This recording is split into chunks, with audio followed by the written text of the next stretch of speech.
Eu achei que foi um ótimo primeiro livro. Eu gostei muito de ler o que a Ellie escreveu. Eu tô muito curiosa pra ler sobre os próximos livros dela. Eu adorei. A mensagem desse vídeo é: nunca crie expectativas. Oi, eu li o novo livro da Ellie Hazelwood, A Razão do Amor, e eu tenho algumas, talvez várias coisas pra reclamar sobre. Daí, vamos fazer esse vídeo. Mas primeiro, se você não sabe quem é a Ellie Hazelwood, ela é autora de A Hipótese do Amor, que foi um livro que foi lançado no final do ano passado? Começo do ano passado? Em algum momento do ano passado. Faz um ano aí. Ele bombou no TikTok imediatamente, tava todo mundo falando sobre, porque ele era uma fanfic de Star Wars, e aí foi publicado, enfim. Eu falo um pouco mais sobre ele num vídeo exclusivo de resenha completa, que eu vou deixar linkado aqui, caso você não tenha assistido ainda. Vamos falar um pouco da Ellie antes de reclamar do livro que ela escreveu, né? A Ellie é uma cientista, ela escreveu o primeiro livro dela, que foi A Hipótese do Amor, enquanto ela tava trabalhando na tese de PhD dela. O livro foi publicado, bombou na internet, foi incrível, e ela tá, assim, nesse momento de escrever coisas, aproveitar, né, o momento dela. E uma coisa importante sobre a Ellie, sobre as histórias que ela escreve, é que o lado cientista dela influencia muito nas personagens que ela escreve. As histórias que ela escreve giram em torno desse mundo de ciências e traz bastante representatividade de mulheres em STEM, que é ciências, tecnologia e matemática. Essas áreas mais de exatas.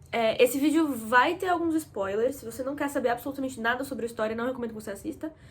Eu vou comentar sobre conceitos gerais do livro e sobre 2 pontos muito específicos. Um deles é o plot twist do final do livro, então se você não quer ver isso, eu vou te avisar a hora que essa parte estiver chegando pra você poder pular.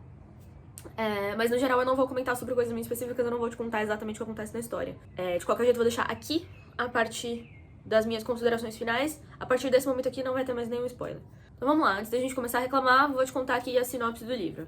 A história segue a Bee, que é uma neurocientista, que foi oferecida a co-liderança de um projeto na NASA. E ela fica muito feliz, obviamente, né? Porque, caralho, projeto na NASA, muito massa, vamos lá. Só que a pessoa que vai co-liderar com ela é o Levi Ward, que era, tipo, o arqui-inimigo dela na época que eles estavam na faculdade. Eles não se gostavam, não se davam muito bem, ela detesta ele, ela acha que ele detesta ela. E aí é toda aquela coisa, né? De, ai meu Deus, mas é uma oportunidade incrível, mas ai meu Deus, eu vou ter que trabalhar com o cara que eu odeio. Conflitos. E aí, obviamente, o Levi é lindo, e alto, e gostoso, e cheiroso, e aí ela fica, oh meu Deus, eu odeio ele, mas ele é tão bonito. E aí toda aquela coisa, né? A história é sobre eles co-liderando esse projeto e tentando lidar com os sentimentos conflitantes que principalmente ela tem em relação a ele.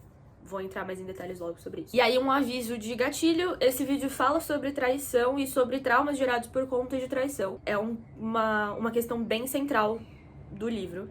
Então, se isso é um problema pra você, talvez esse livro não seja para você. Eu não vou falar sobre a traição nesse vídeo, então não precisa se preocupar com o vídeo em si. Mas enfim, o livro fala bastante sobre traição e sobre esses traumas gerados por conta disso. Agora vamos começar a falar sobre o que eu achei do livro em si. Toda a divulgação do livro que eu vi, principalmente vindo da Ellie, mas de todos os outros posts, post da editora. Se eu não me engano, o livro vai ser publicado pela editora Arqueiro, e todo mundo tava falando que esse livro era Enemies to Lovers, né? Inimigos pra namoradinhos. E aí eu li o livro esperando um Enemies to Lovers. E aí quando você fala Enemies, o que você espera? Você espera ódio, você espera brigas, você espera aquele sentimento de, meu Deus, eu vou pegar a cabeça desse maluco, eu vou bater na parede até ele estribuchar. Você espera um ódio, né? Você quer ali ódio. Terminei o livro e ainda tava procurando onde que estava o Enemies to Lovers que eu fui prometida. Não encontrei. Eu acho que teve um Enemies to Lovers ali por, sei lá, 20 páginas no começo. Mas logo no começo eles têm uma conversa e o Levi fala pra ela que não, ele não odeia ela entendeu tudo errado. E aí ela fica o livro inteiro fixando naquilo de, tipo, nós somos inimigos, porque ele era esquisito comigo na faculdade.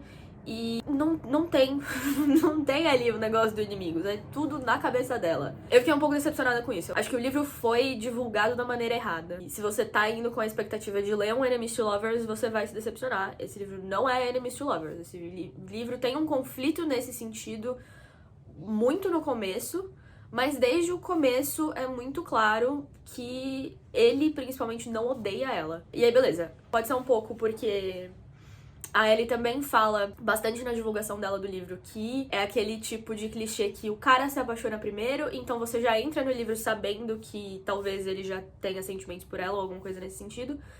Mas, sendo bem sincera, eu achei que desde o começo, assim que ele começou a ser meio esquisito e a Bee começou a descrever o jeito que ele agia com ela, já tava muito óbvio que ele tava apaixonado por ela e que ele nunca odiou ela. Ele só tem uma inaptidão social ali que dificulta ele lidar com pessoas. O livro não é Enemies to Lovers, não leia esse livro com essa expectativa. Em relação aos personagens, nesse vídeo eu vou comparar muito o livro com A Hipótese do Amor, e vocês já vão entender por quê. Em relação aos personagens, eu achei que eles foram mais bem construídos do que o Adam e a Olive, de A Hipótese do Amor.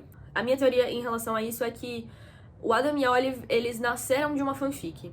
Então, quando você tá escrevendo uma fanfic, você não tem que estabelecer quem é o seu personagem, porque as pessoas que estão lendo aquilo que você escreveu já conhecem o seu personagem. Ele já é um personagem estabelecido em alguma mídia diferente e você só tá explorando um pouco mais as relações deles e criando situações por qualquer motivo que seja. Então você não precisa gastar o seu tempo ali de história estabelecendo quem são os seus personagens. E eu acho que isso faz muito sentido se você pensa que a história original era uma fanfic, mas eu acho que se você transforma sua fanfic no livro, você precisa fazer ali uma edição, né, do seu conteúdo e tentar construir um pouco mais quem são aqueles personagens, enfim. Tentar editar um pouco mais a história pra ela acompanhar a mídia que você tá fazendo.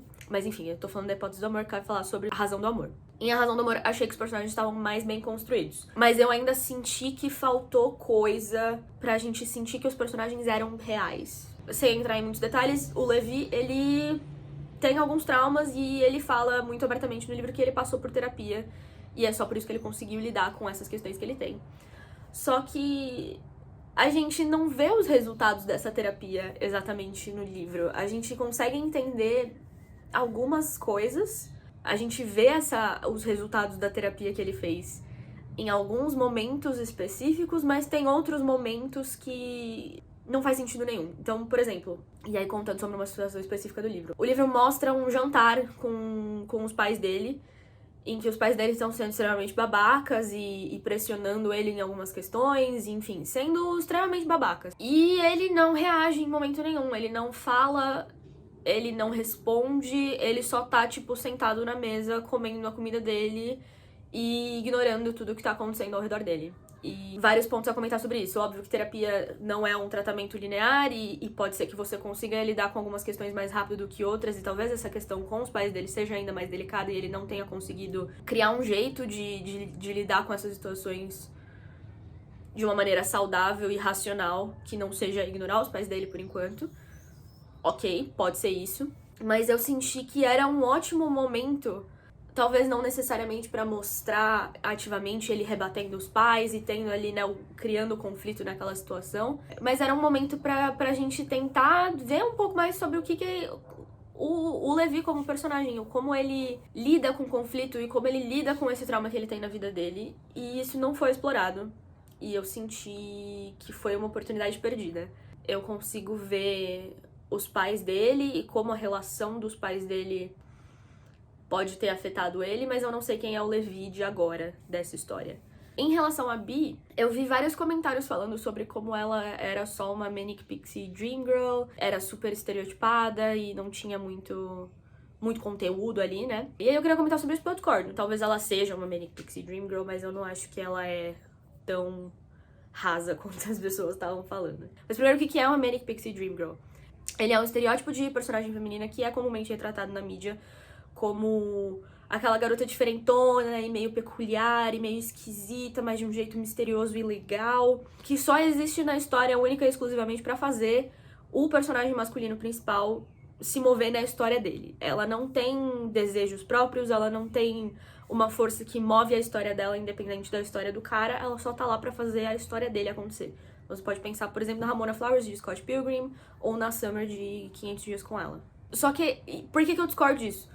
Justamente pelo ponto de a função de uma Manic Pixie Dream Girl ser só mover a história de um cara pra frente. E a Bee não tem isso. Muito pelo contrário, na verdade. Ela fica muito relutante durante o livro inteiro de se envolver com o Levi. Ela é muito focada na carreira dela. E ela fica muito receosa de que essa coisa que ela tá desenvolvendo com o Levi vai atrapalhar os objetivos dela. Os dois são muito dedicados às carreiras deles e isso é sempre deixado muito claro que essa é a prioridade dos dois. Então, enfim, eu não acho que é uma comparação justa. Quando você faz esse comentário, você compara a Bee especificamente com esse estereótipo, você tá diminuindo muito o quão claro ela deixa durante o livro inteiro que a prioridade dela é o trabalho dela, o quão as ações que ela toma durante o livro refletem nisso. Tipo, ela não tá só falando isso.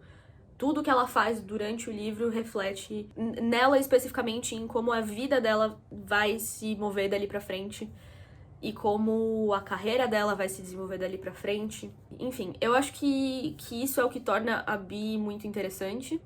Talvez mais interessante do que a Olive. Ela tem uma motivação muito clara. Enfim, eu acho que tinha como ser mais... Tinha mais coisas a ser exploradas na Bee.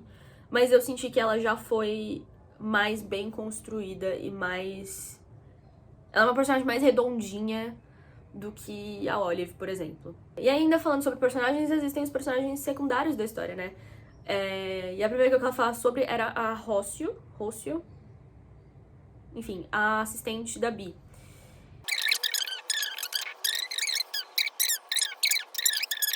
Vamos lá, vamos voltar. A sensação que eu tinha com a Rossio... Por isso que eu escrevo roteiro antes de começar o vídeo. Dessa vez eu não escrevi muito roteiro. Eu tô o quê? Confusa, perdida, nada tá fazendo sentido, mas vamos lá. Rossio era a assistente da Bee, que era, tipo... Ela é super novinha, ela deve ter uns 20 e pouquinhos anos, ela é bem mais nova que a Bee, e ela tá lá só sendo assistente e ajudando a Bee com a pesquisa e, enfim, tudo que elas têm que fazer. O que eu achei da Rossio? A sensação que eu tive lendo é que a Ellie pegou ali uma lista do BuzzFeed de estereótipos de Gen Z e ela foi ticando cada coisa que ela achava que faria sentido pra colocar nessa personagem, e ela criou só um boneco do que seria uma garota de 20 e tantos anos. Ela não me parecia real. Ela parecia que ela tava ali pra cumprir uma cota de alívio cômico da história. Tinha várias coisas que ela falava, o jeito que ela lidava com a Bee, o jeito que ela lidava com algumas situações que acontecem na história, parecia muito falso. Ela não me parece uma pessoa real. Em vários momentos eu sentia que era só uma mulher de 30 e poucos anos, a Ellie, no caso. Uma mulher de 30 e poucos anos tentando escrever uma personagem 10 anos mais nova do que ela, com as lembranças muito vagas de que ela tinha na cabeça dela do que seria uma garota de 20 anos. Não gostei dela como personagem, porém gostei muito dela como apoio pra Bee. Quando você pensa na estrutura de uma história e o que você precisa ter no seu personagem principal e o que você precisa ter na melhor amiga, a Rossio é uma boa melhor amiga nesse sentido, mas ela não é uma boa personagem pra história. Ela não é uma personagem que foi bem construída. Ela só tá ali realmente pra se encaixar nessa função de melhor amiga e de assistente engraçadinha. Outra personagem que aparece no livro é a Kaylee, que é... Eu não lembro exatamente qual é a função dela. Ela é tipo produtora lá do negócio. Enfim, ela tá lá pra garantir que o cronograma tá sendo seguido, que, tipo, todo mundo tem o que precisa e... Tá lá pra fazer as coisas andar, né? Pra garantir que os machos estão trabalhando. E aí, eu gostei muito daquele porque eu senti que ela quebrou um pouco o estereótipo de loira burra, bonita, que só tá lá pra ser secretária dos machos. Achei que foi, assim, 100% intencional da Ellie. Foi, assim, uma personagem que ela criou exatamente com esse propósito de criar esse estereótipo. E eu senti que em alguns momentos ficava um pouco falso, igual a Rossio, no sentido de, tipo, ela tava só ticando algumas caixinhas de coisas que faria sentido pra personagem da Kaylee. Mas eu gostei, de novo, gostei das interações dela com a Bee, gostei das interações dela com a Rossio, gostei de como ela se encaixa na história. Eu só senti que ela não me parecia uma personagem real. Ela tava ali pra cumprir um propósito específico. A Bee tem uma irmã gêmea, não me lembro o nome dela, mas tem uma irmã gêmea que mora em outro país e ela é toda nômade, que gosta de viajar, não sei o que, pipipipopopó. Então ela não aparece efetivamente na história, mas a Bee, elas são muito próximas, então a gente tem muitas ligações das duas, muitas conversas, muitos diálogos das duas pra construir a história. E eu gostei bastante da irmã, assim, eu não tenho muito como opinar, porque, né, ela não aparece efetivamente na história, o que a gente vê dela são só diálogos com a Bee.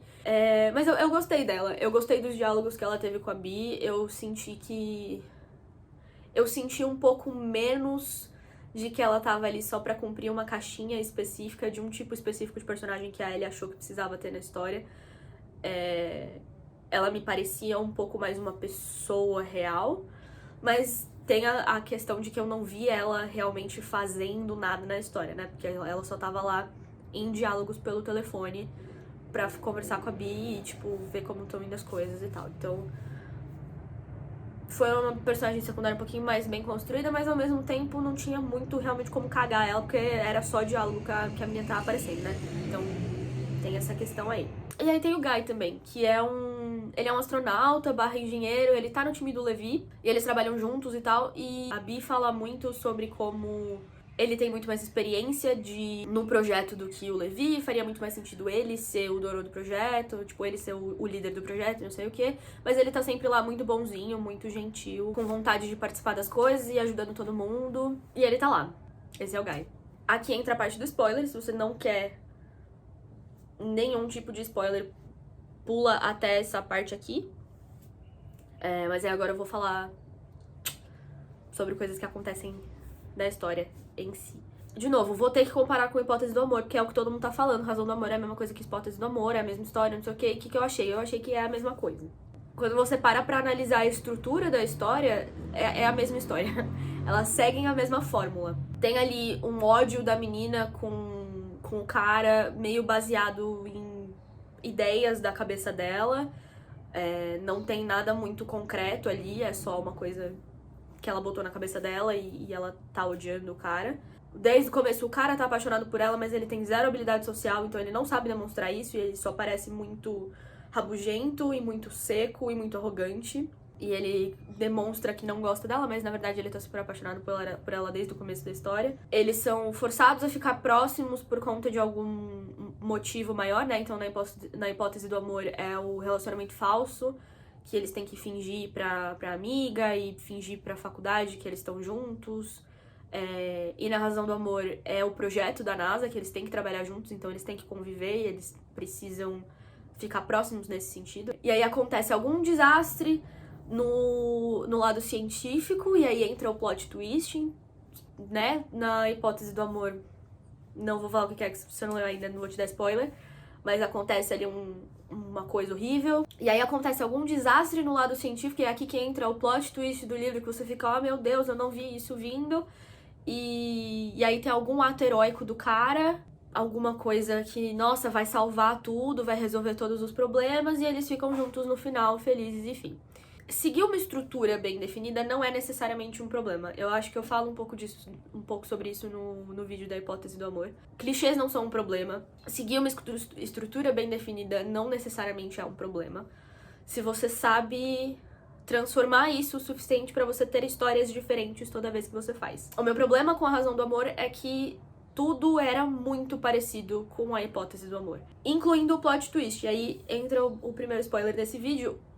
O plot twist da razão do amor é que o Guy, que era aquele cara super fofo, que tava super de boa com não ser o líder do projeto, tava super ajudando todo mundo, ele, na verdade, tava sabotando o projeto porque ele odiava o Levi e ele tinha inveja do Levi ser o líder do projeto e ele queria que ele fosse o líder do projeto. E aí ele vai e sabota o projeto e aí, enfim, tem todo um negócio lá da cena da revelação. Dá pra saber que isso vai acontecer desde a primeira vez que ele aparece. A Bee passa o livro inteiro falando que ele é muito bonzinho e é muito legal que ele não se importa que o Levi é o líder quando ele tem muito mais qualificação e muito mais experiência com o projeto. E a todo momento isso me lembrava muito o Benton, da hipótese do amor. Que ele também é o plot twist lá no final do livro, que na verdade ele era um puta de um babaca, né? E aí, isso me deixou um pouco decepcionada nesse sentido das estruturas dos livros serem muito parecidas, porque até o plot twist do cara que parecia bonzinho e parecia amigo do homem principal, na verdade não era tão bonzinho assim. Pra que eu vou ler a mesma história duas vezes, trocando o nome do personagem, se eu posso simplesmente pegar a hipótese do amor, que é um livro muito bom, e ler de novo. E aí, uma outra similaridade com a hipótese do amor é o clichê da falha de comunicação ali. Que, de novo, Ellie Hazelwood botou falha de comunicação no negócio. Você viu meu vídeo de hipótese do amor, você sabe que eu odeio isso, porque você cria um conflito muito fraco pra sua história. É um conflito que é facilmente resolvido se os dois personagens simplesmente sentarem e conversarem. E aí você, autor, tá me dizendo que é um conflito muito importante pra história, mas eu, leitora, tô vendo uma solução muito simples, então eu não consigo dar a devida importância pra aquele conflito. E aí, de novo, a história gira muito em torno do suposto ódio que o Levi sente pela Bee. Só que desde o começo é muito claro que não é isso. Que a Bee entendeu errado e ele não odeia ela. E a história fica inteira girando em torno desse conflito inexistente. E aí eu tô lendo um livro pra resolução de um conflito na história, só que o conflito em si é inexistente. Por que eu tô lendo essa história? Na hipótese do amor, esse conflito de falha de comunicação, ele acontece num ponto específico do livro, e aí, beleza, eu consegui lidar com o meu ódio por esse tipo de conflito, porque ele só acontece a partir de um ponto específico. Mas em A Razão do Amor é desde o começo, desde as primeiras, sei lá, 20 páginas, esse negócio começa a acontecer, e aí você já começa a ficar frustrado no começo do livro. E é cansativo pra caralho.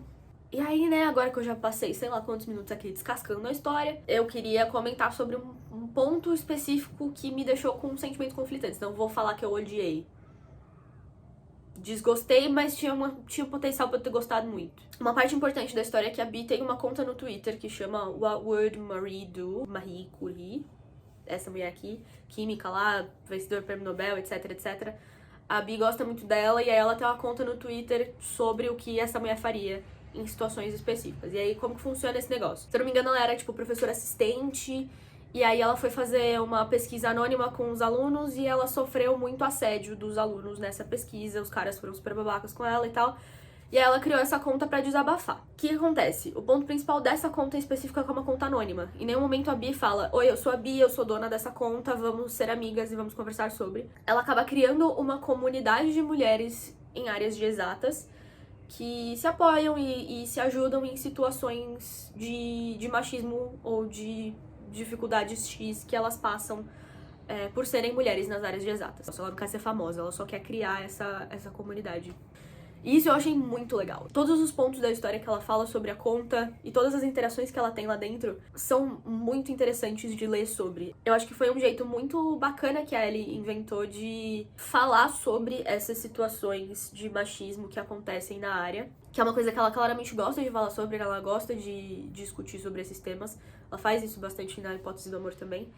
E achei que foi um jeito diferente de falar sobre isso pra não ficar tão pesado no sentido de, tipo, você sempre faz a sua personagem principal passar por situações escrotas pra você poder falar sobre essas situações escrotas. Achei que foi um jeito muito da hora de falar sobre isso no livro. Eu gostei muito dessa abordagem com a conta do Twitter.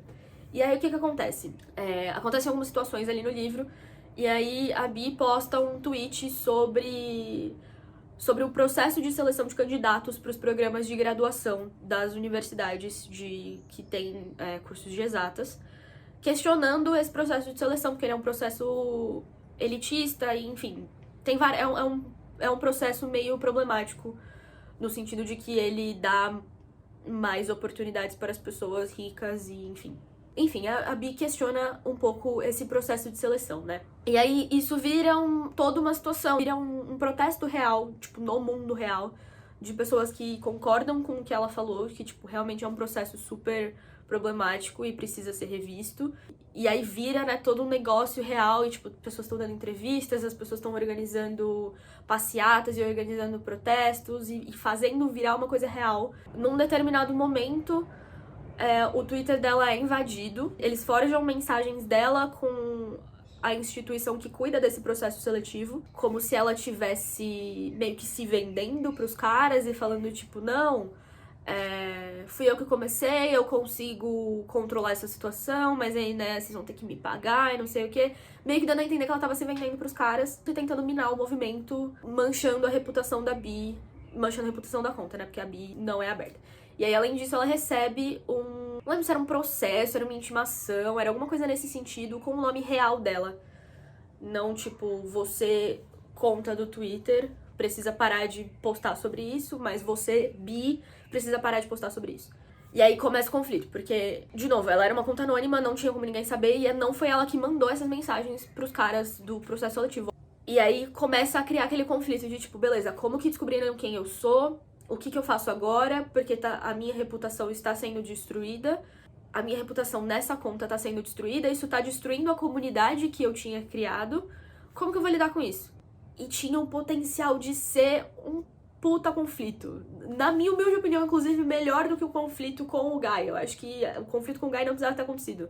Era só desdobrar um pouquinho melhor esse conflito do Twitter, que podia ter sido o conflito central do livro facilmente. Foi um momento de tensão real. Eu fiquei muito curiosa pra ver como que ela ia lidar com isso. Se ela ia escolher... Se ela ia simplesmente desistir da conta pra se proteger, o que eu ia achar super válido, né? Se ela ia vir a público e ia falar, gente, eu sou a Bi, não fui eu sou a dona dessa conta, não fui eu que fiz isso, minha conta foi invadida, não sei o que, pipipipopó. Eu fiquei muito curiosa pra ver como que ela ia lidar com esse conflito. Durante o livro inteiro, você vê que a conta é uma coisa muito importante pra ela e traz muito conforto pra ela. E aí que entra a minha maior frustração com esse livro, que não teve uma resolução concreta pra isso. A gente não viu qual foi a resolução. Essa parte da conta do Twitter e a parte do plot twist do Guy, eles vão acontecendo meio simultaneamente, tanto que foi ele, na verdade, que invadiu a conta dela. O livro foca mais no lado dele tentando sabotar o projeto do que ele tentando sabotar a conta dela. E aí a gente não sabe o que aconteceu. A conclusão que a gente tem pra esse conflito é no epílogo do livro. É mencionado que ela tá indo participar de uma corrida lá pra arrecadar fundos, alguma coisa assim pra esse projeto, pro projeto de rever o processo de admissão. E aí ela fala que ela lidou, que sei lá, ela foi a público e lidou com um negócio, e aí foi meio que isso. E assim, tá parecendo confuso o que eu tô te falando, porque é confuso, eu não sei como ela lidou com isso. Eu não consegui entender qual foi realmente o resultado dessa treta. Foi criado um conflito super grande em relação a isso. Talvez a Ellie tenha sentido que tivesse que focar em um dos dois conflitos. Ela escolheu focar no conflito do Guy, muito provavelmente porque ela já tinha escrito uma coisa parecida em A Hipótese do Amor. Ela descartou um pouco, deixou isso um pouco de lado, só deu uma mencionada ali no final pra falar que concluiu, e aí foi meio que isso. Não teve uma conclusão e eu fiquei extremamente frustrada. Eu achei que foi um puta de um desperdício de uma história que tinha muito potencial pra ser muito, muito interessante. Como que ela lidou com isso, quais foram os impactos disso na vida dela, não sei. Foi só jogado ali no final, né? E vamos lá, se você voltou, se você fugiu dos spoilers e voltou agora, bem-vindo de volta. Vamos para as nossas conclusões finais aqui em relação à Razão do Amor. Criei expectativas demais. Acho que tanto porque eu gostei muito de A Hipótese do Amor, e eu tava esperando gostar tanto quanto eu gostei de A Hipótese do Amor, quanto por conta da divulgação do livro mesmo. Falando que era Enemies to Lovers, que era isso, que era aquilo. E aí eu fui criando expectativas, e aí quando chegou na hora do livro mesmo, ele prometeu e não entregou. Não acho que é um livro bom, tá? Acho que eu fiquei muito frustrada, principalmente porque eu já li A Hipótese do Amor. E aí, inevitavelmente, eu fiquei comparando as duas coisas. Mas eu acho que é um livro que vai ser divertido se você não leu A Hipótese do Amor. Você vai ler esse primeiro. Talvez você goste mais do que eu gostei. Mas aí eu vou passar um pouco de pano pra ele agora, pra 2 pontos específicos, né? Eu vi muitas pessoas falando sobre, tipo, já extremamente decepcionadas, falando que a Ellie ia ser, tipo, um one hit wonder, né? Que é, tipo, aquela autora que só tem um sucesso e todo o resto que ela faz é uma bosta. Acho que é um pouco ousado a gente falar disso agora, porque, né, foi 50-50. A Hipótese do Amor foi muito legal e A Razão do Amor já foi meio, mais ou menos, meio mais do mesmo, né? Então, não acho que é justo a gente falar que ela é só uma autora de um sucesso só por enquanto, porque realmente de 2 livros que ela tem, a amostragem é muito pequena pra gente poder fazer esse comentário tão pesado, né? E aí, eu tenho 2 teorias de por que esse livro não funcionou. E aí a primeira é em relação à mídia que a Ellie tá escrevendo. Como a gente sabe, né, Hipótese do Amor era uma fanfic, já falei isso 37 vezes nesse vídeo. E quando você pensa em escrever fanfics e escrever livros, é como se você estivesse tratando de 2 mídias completamente diferentes. É como se você estivesse comparando escrever um filme com escrever um quadrinho, por exemplo. Pode parecer maluco, porque você tá essencialmente escrevendo histórias. Falei um pouco disso no começo do vídeo também, né? Quando você escreve fanfic, você não precisa estabelecer os seus personagens, porque quem tá lendo a sua história já conhece os seus personagens, você não precisa estabelecer o seu mundo, porque quem tá lendo a sua história já conhece o mundo por onde a história se passa. e você tá muito mais focado em desenvolver a história em si e não os elementos que compõem a sua história. Então você tá desenvolvendo a sua história para uma mídia muito diferente do que é um livro. Porque no livro, principalmente se você tá escrevendo um livro que é uma história única, assim como é A Razão do Amor e A Hipótese do Amor, você não tem esse conforto dos leitores já conhecerem seus personagens e já conhecerem o mundo que você tá. Obviamente, é muito diferente você escrever, sei lá, uma história de fantasia que você tem elementos de magia e elementos de construção de mundo que precisam ser bem estabelecidos para sua história funcionar, e um romance contemporâneo que você não tem muito uma construção de mundo a ser feita, porque ele se passa no mundo real. Mas ainda assim são propostas de escrita muito diferentes, né? Vou generalizar um pouco. Quando você tá escrevendo pra fanfic, você acaba se apoiando muito naqueles clichêzinhos que já são bem estabelecidos, e aí você escolhe quais são os seus favoritos e você usa isso pra construir a sua história. Quando você vai escrever um livro, você não pode se deixar levar tanto por esses clichês e essa estrutura bem definida, porque senão você vai acontecer que nem aconteceu aqui. Você vai escrever a mesma história várias vezes. E aí quando você tá escrevendo uma fanfic, isso não necessariamente é um problema, porque é meio que o propósito ali da fanfic, né? Você tá ali pra ver os personagens que você gosta se apaixonando 37 vezes de jeitos muito parecidos, e você quer aquela sensação de coração quentinho, pensando em fanfics exclusivamente de romance, tá? Esse é o propósito. Quando você tá lendo um livro, esse não é o propósito. Você quer saber aquela história, você quer conhecer aquela história diferente. E aí eu acho que isso afetou um pouco o jeito que a Ellie escreve e desenvolve as histórias dela. Eu acho que ela ficou muito... Talvez ela tenha ficado muito na zona de conforto dela de escrever uma fanfic.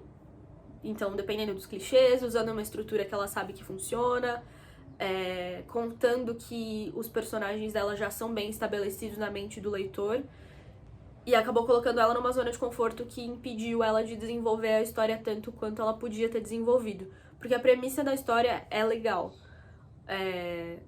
A ideia de ter duas pessoas que têm algum conflito prévio, tenham que coliderar um projeto super importante que vai mudar a vida deles, é uma ideia super legal.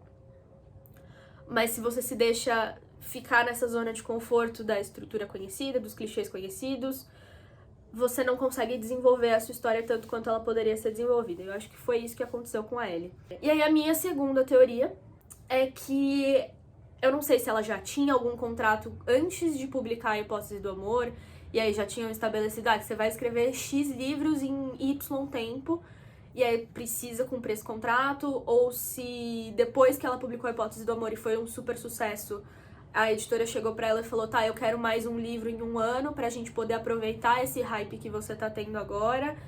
E aí ela tinha que escrever qualquer coisa, publicar qualquer coisa, não importava se ia ser muito bom ou não, porque as pessoas iam ler por causa do hype, que foi o que aconteceu. Mas acho que isso também pode ter tido um peso muito grande no fato de esse livro ter sido lançado nesse momento. Acho que talvez se ela tivesse tomado um pouco mais de tempo pra desenvolver uma história e com mais cuidado, e talvez ousar um pouco mais na escrita e tentar coisas diferentes e sair um pouco mais da zona de conforto dela, talvez a gente tivesse tido um livro completamente diferente e uma história muito bem construída e muito bem desenvolvida. Gosto da Ellie, gosto do jeito que ela escreve, acho que a escrita dela flui muito bem e te prende na história, tanto que eu li o livro super rápido, mesmo não estando super gostando da história. E eu quero ler outras coisas dela. Eu acho que o ponto todo é que ela não é uma autora ruim, mas ela precisa sair da zona de conforto dela. Acho muito, muito, muito legal que ela veio de fanfic e ela conseguiu estabelecer um nome pra ela no mundo no mundo tradicional, ali, entre aspas, da literatura, tendo essa história super interessante que ela tem de vir de fanfic, de ser cientista e enfim. Mas eu quero ver mais dela como autora, eu quero ver mais do que ela consegue fazer, saindo dessa zona de conforto de criar histórias sempre muito parecidas. Enfim. Sei lá quantos minutos vai ficar esse vídeo, fiquei aqui falando mal da história o tempo todo, mas o ponto é, eu vou continuar lendo livros da Ellie Hazelwood, acho que ela tem um potencial de fazer coisas muito legais, se deixarem ela ter tempo de fazer com calma, não pra cumprir contrato, não pra seguir o hype de alguma coisa que tá acontecendo no momento. Acho que só precisa deixar a mulher lá um pouquinho pra ela pensar com calma e desenvolver com calma, e acho que dá pra ser uma coisa muito legal. Infelizmente, A Razão do Amor não foi isso, mas eu ainda tô curiosa pra ver o que mais ela vai escrever e acho que podem sair coisas muito legais. Mas é isso. Me conta se você já leu Razão do Amor, se você concorda com as coisas que eu falei, se você discorda, se você acha que foi um livro muito incrível e revolucionário. Por que que você acha isso? Inclusive, adoraria saber. Talvez eu esteja vendo alguma coisa da maneira errada. Se você ainda não leu, se você tá curioso, se você vai ler depois dessa resenha, ou das coisas que as outras pessoas estão falando, ou se você já desistiu e você não tá afim de ler A Hipótese do Amor versão 2.0, meio ruim. Mas é isso. Espero que você tenha gostado desse vídeo.